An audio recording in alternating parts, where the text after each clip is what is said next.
Hey, what is going on, everybody? I am your host, Lee, and we're here to jump into some Warhammer.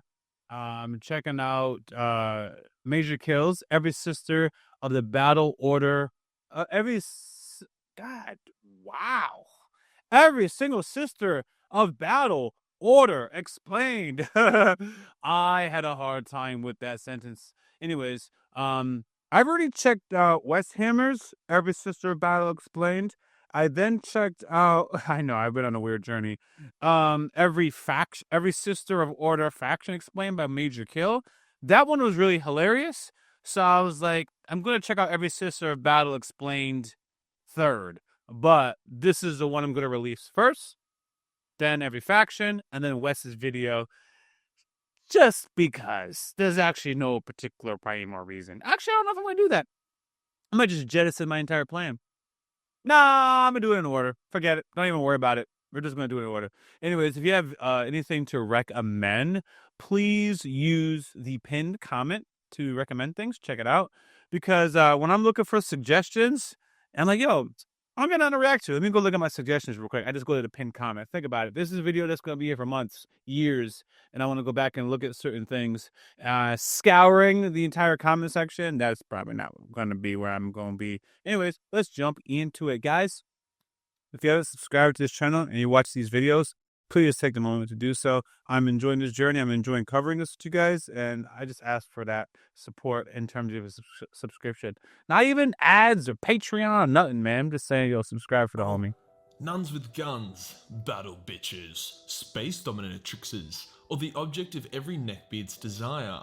Whatever you call the sisters of battle, one thing remains consistent. Wait. When given power armor, I got mixed guns, up. and blind faith. No. I got it mixed up.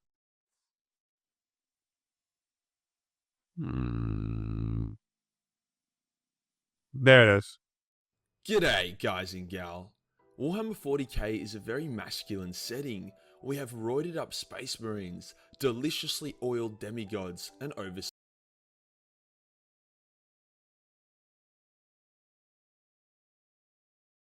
Hey, what is going on, everybody? I am Lee. We're jumping into some dope Warhammer content with you guys. If you guys haven't subscribed to my page, go ahead and do so.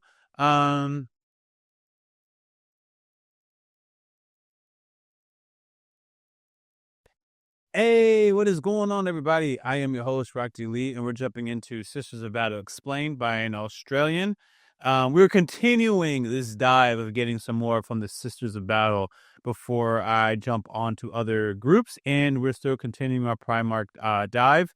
You guys know, if you're new here, I will be taking notes, so if you see me typing away, that's what I'm doing, trying to keep up with all this information. You have content to recommend, use the pinned comment. When I'm looking back for suggestions, I'm going to go here. See how this person left a nice YouTube link? This person left a nice YouTube link.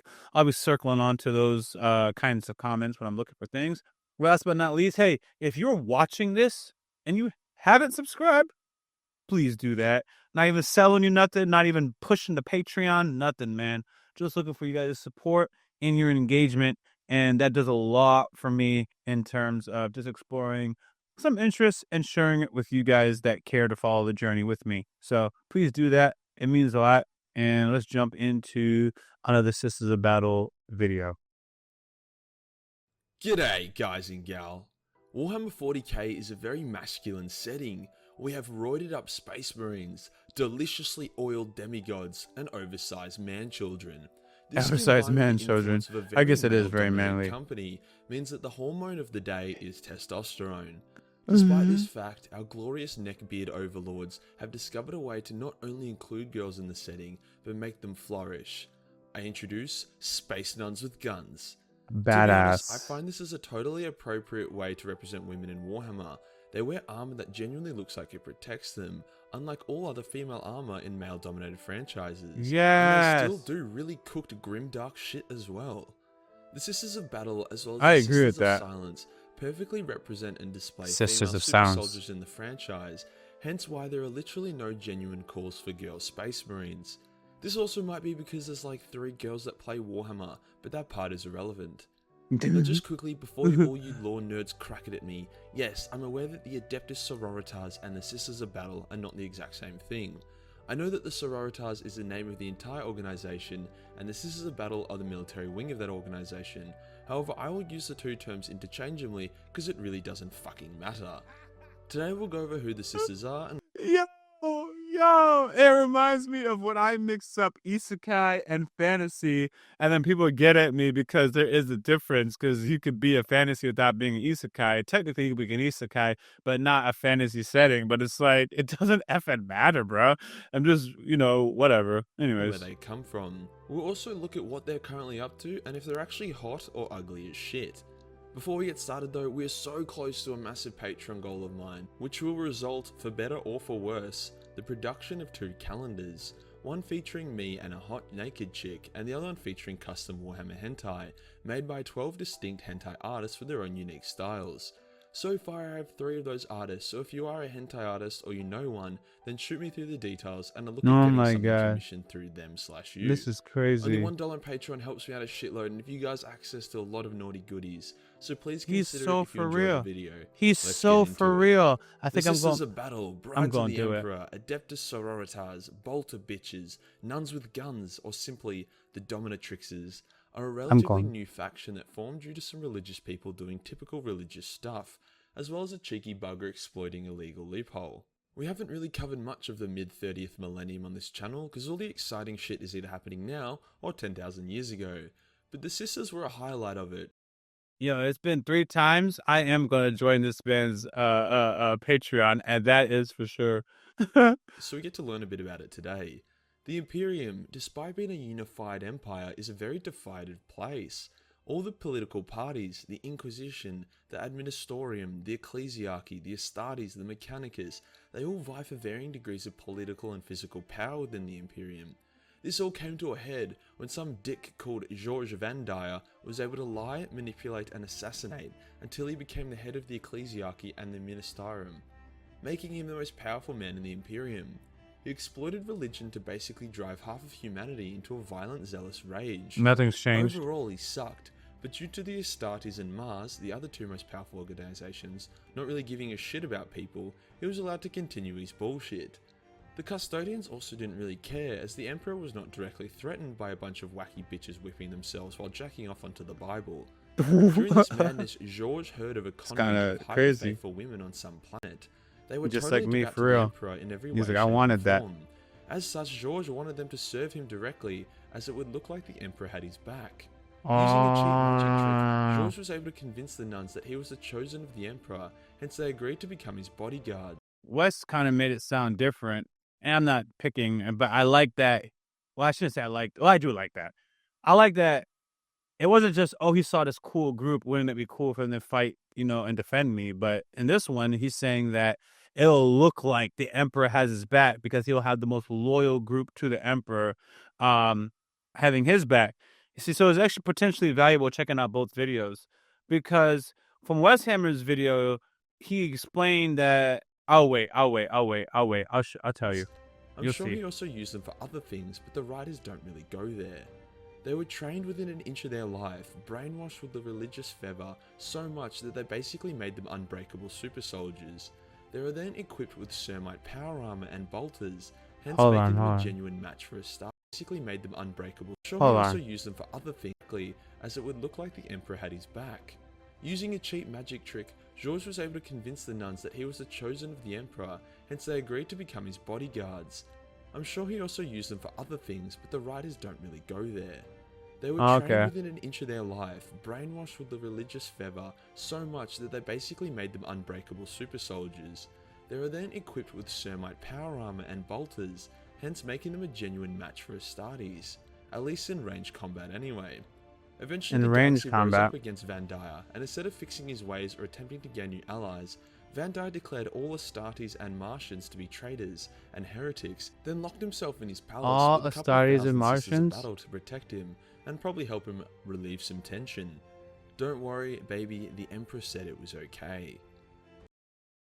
So there's something that he did that was out of character, which was, I guess, when the nuns shut him down, and Wes Hammer described it as it was out of character for him to, like, not get mad or something of the sort. Or maybe I'm getting something mixed up. but it would be within character. It would make sense if he did let them live. Nah, forget what I was saying. I'll finish what I'm saying. It would be within character if he did let that individual live, right, or those girls live, because he wanted the galaxy to think that the Emperor favored him and made him look good. But I don't know if I'm getting that mixed up with somebody else, because I made it sound like it's so easy to kill these Sisters of Battle. I don't know if he had the ability when he first showed up because his technology was greater, and it seemed like he upgraded the Sisters of Battle. So I'm assuming the Sisters of Battle became way more dangerous after the fact of this happening, because I know that there was Dominica and a group of other girls that.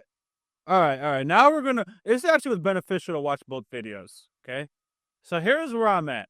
There was there's various Sisters of Order. Okay, and they were founded after Dominica's era, so they became very powerful at that point. So right now they're a strong group of girls, but it's not until this man takes them under their wing and gives them technology and such, and Dominica's era starts, that they get stronger. I think that's the lore I'm working The with. Astartes were like, fuck this bitch, and Sorry. drop-potted straight at the baby the Emperor said.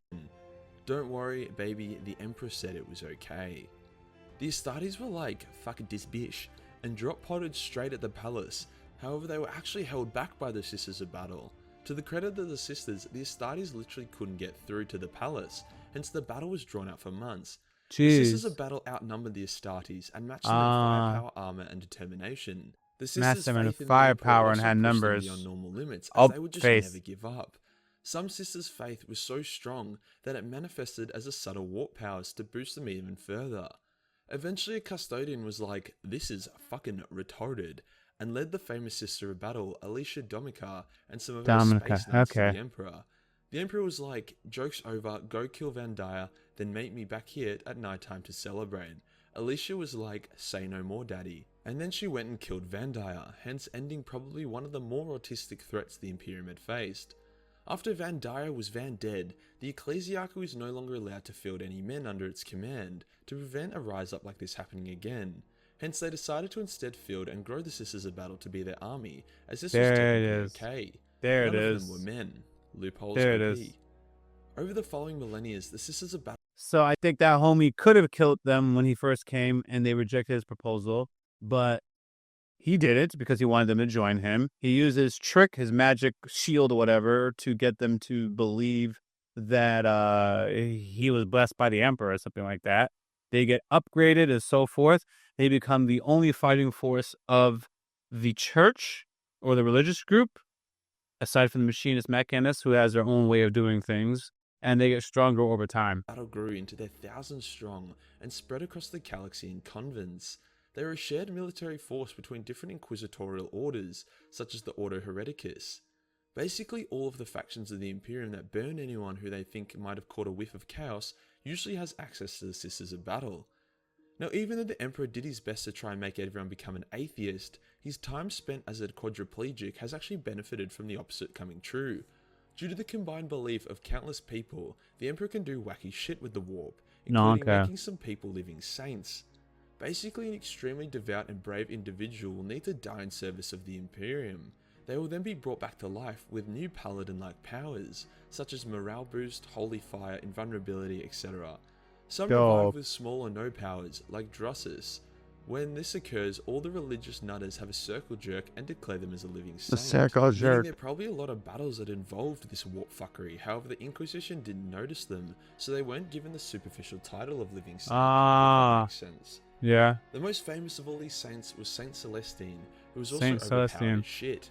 The living saints are basically greater demons of the Emperor, so they can't actually die.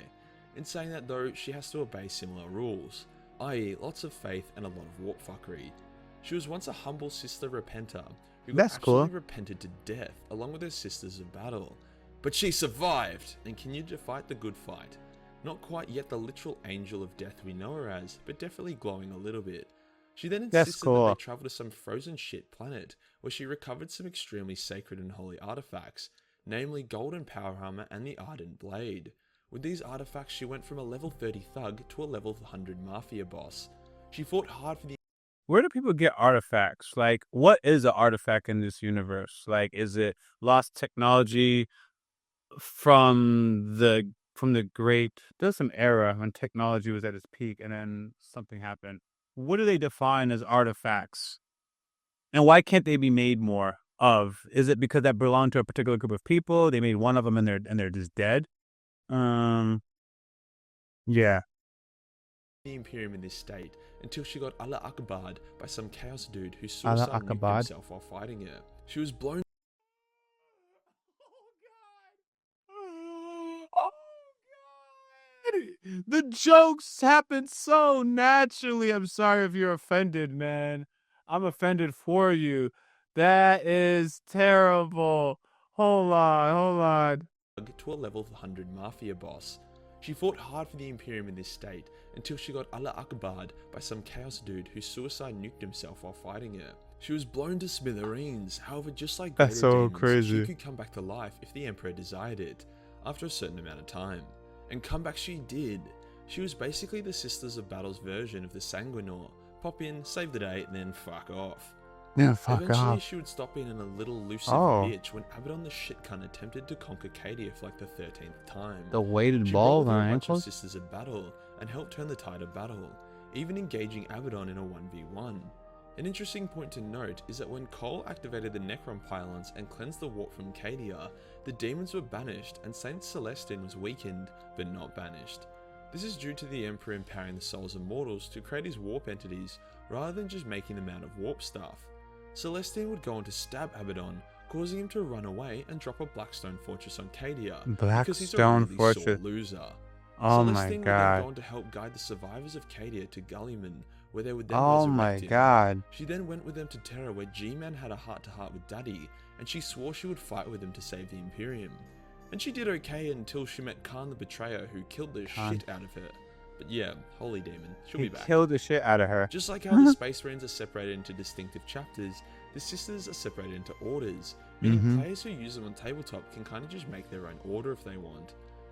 I'm still learning a whole bunch of information. That wasn't included in Westhammer, so it's great. 6 main ones are the Argent Shroud, genuine space paladins who are actually pretty good people. Think of them as the salamanders of the Sisters. Ebon Chalice, Vanilla Hose who wear white and black armor, Sacred Rose who like to engage in tactical warfare instead of autistically screeching, "For the Emperor!" And then Naruto running at Greater Demons. The Blood Rose who are the Order who autistically screech, "For the Emperor!" And Naruto run at Greater Demons. Our Naruto Martyr run. Lady, the poster girl That's Ultramarines of the Sisters. The order that Saint Celestine is from, and then there's the Valorious Heart, who feel really bad about the whole Van Dyer situation, hence regularly punish themselves and go all fanatical. Van Now Dyer. with all their faith and willpower, can the Sisters fall to chaos? Or are they just like the Custodes, Grey Knights and Sisters of Silence who cannot fall? Well, it turns out they can, but it's extremely difficult and doesn't happen often. The most famous case being Muriel. Oh, he's actually even covering. Muriel Shabisinye, whatever the fuck her name is, who's taken prisoner by the Emperor's children. Now, rape jokes aren't really funny, but sadly for Muriel, she was taken by the Emperor's children, and well, it wasn't really a joke for her. After only a couple of days, she had embraced Slanesh, which I can only assume meant she was suffering from a severe case of repressed Catholic girl syndrome, as well as the fact that she was probably fed a diet of drugs and dick during her captivity. Oh my She then went on God, to that's go on mass crazy. killings and eventually killed some of her previous sisters. After that, she kind of vanished from the law, however states she is hunting Eldar, as that is Slanesh's preferred meal. Other fallings don't really count, as it was either temporary due to manipulations or from straight up mind control. I kinda hope Muriel pops up again at some point. Muriel's crazy. As a character. I also got hentai commissioned of it for my Patreon, Oh so my there's some more God. friendly shit for you there. Oh my In God. recent times, the Sisters of Battle have been getting a decent amount of love from Games Workshop, with plenty of new models and rules to flesh out their faction once again. This also brings us to today's debate. Are the Sisters of Battle actually hot or not? Well, just like anything, you have fit chicks and ugly bitches. The reality is, due to their strict diets, lots of exercise, and hectic levels of faith, they are as good as they can look. Now, you can't polish shit, but all of them are in great shape, so that's a tick. I think it just boils down to Games Workshop's inability to make a miniature model without an autistic facial expression. Overall, the Sisters of Battle will be the ones that do you good. Scissors. They'll beat you to an inch of your life and you'll love every second of it. With thighs that could crush watermelons, these holy thots purge the galaxy of its heresy with nothing Love but 'em. bolters, power armor, and Love unbreakable 'em. faith in the Emperor. And that does us for today, guys. I love The 'em. lore and plot of the Sisters of Battle that really matters. I expect their lore to continue to be fleshed out more and more soon, due to how many conflicts are engaging in at a time. I think they're a great way to represent girls in a very high-octane bang-bang franchise. I agree. If you want to support the channel, then Patreon is the place to be. As I said, we're so close to hitting a big milestone for me, so if you want to see us get there, only $1 helps me out a shitload. Join the Discord for more memes, and I'll see you in the next one. Peace. Peace. Dope, man. That was a dope video. So I don't have too much to add. So when did Majorkill make his show? This is 5 years ago he was talking. The channel, let's see how old it is, if it will tell me. 2016. I'm not really sure that's when why he joined. Command sends Okay. us. All right. Anyways, I thought it was good. You know, I don't have anything too much to add. It was actually surprisingly an informative video, despite being short. That still covered some Warhammer information that I didn't actually know. So, anyways, you know, I'm gonna keep exploring some content. Let me know what you guys want to see next. I think I have enough of the Sisters of Battle, but I haven't checked out the Sisters of Silence, so I'm interested in that. And I'm interested in the Necron as well. Or the Archon. Is it two? There's a Necron and the Archon. I'm interested in that. Whatever those people are that are green and, you know, time is nothing to them because they live for mad long. I'm interested in that group. More of the orcs. We're going to keep watching Primarch videos. And then once I'm done with the Primarchs, we're going to do deep dives in their legions. Anyways, thanks for watching, guys. If you haven't subscribed, that will mean the world to me. It allows me to keep posting, you know, more content and, you know, just sharing, you know, learning a new hobby with you guys. Until next time, I'm Yaboyrocklee. I'm out. As always, thanks for supporting this channel. If you don't know, we do have a Patreon, and it's free to join. You can stay updated, suggest content, or vote on polls. If you're interested in our uncut and early reactions to anime, K-drama, Western shows, and movie reactions, which include exclusive reactions not found on YouTube, you can join the upper tiers on Patreon, or you can stick with the edited content right here on YouTube. We got your Yaboyrocklee reactions also in the description of this video. Until next time, I'm out.